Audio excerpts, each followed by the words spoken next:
There is a search right now for a group of teens caught breaking into an $8 million mansion in Florida. A video shows the teens drinking, doing drugs, holding a boxing match inside. Investigators trying to track down the items that were stolen, as well as these teens. Walton County Sheriff Michael Adkinson joining us this morning. Thank you so much, Sheriff, for being with us. Now, I know your agency posted this video of the partygoers in hopes of really holding them accountable.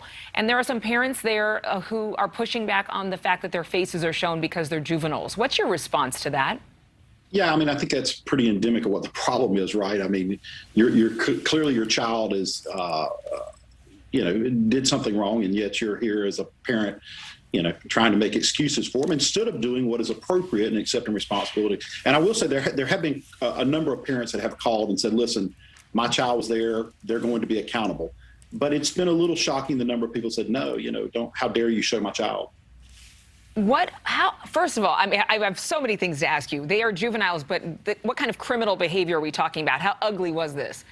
Well, so, the reality of it is you have a burglary, and it's not lost on us. This is an invasion of privacy. There are people that live in this home. I mean, this is where this family spends Christmas. This is their everyday residence. So just imagine the invasion of privacy. So a lot of things going on, not the least of which is burglary, the most serious charge. Yeah, and we talked about the drugs and the drinking and the fact that they put clothes on that were in this family's closet.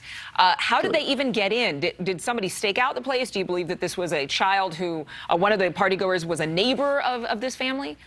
Well, I don't want to speculate on that part, but I will say at this point, we know that they advertised for about a week that there was going to be a party there. So this is clearly they had planned it. Clearly they knew what they were going to do once the family had left the residence. And so it is super important to understand that this is a full-time residence. And, so that's the way we look at it. Unfortunately, our organization was involved in a multi-county shootout with a suspect in another issue. So when deputies responded to this scene, they were dealing with what they thought was originally a party that was already in the process of being broken up, right? Not realizing that the residents weren't even there and were not aware of it.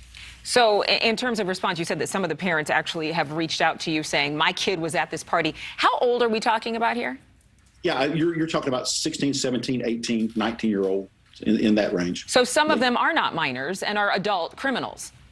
Yeah, some of them are not minors. We've identified most of the most flagrant, the young man with the Super Bowl rings on, the people boxing. We've identified all those folks at this point in the process of seeing what's appropriate. And it is a little disappointing when you have the parents calling instead of accepting responsibility going, how dare you?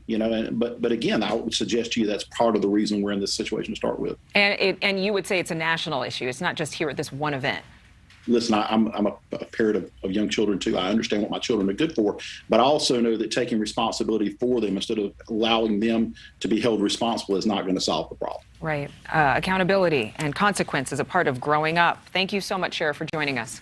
Thank you for watching. Go to newsnationnow.com to find NewsNation on your television provider. And don't forget to click the red subscribe button below to get more of NewsNation's fact-driven, unbiased coverage.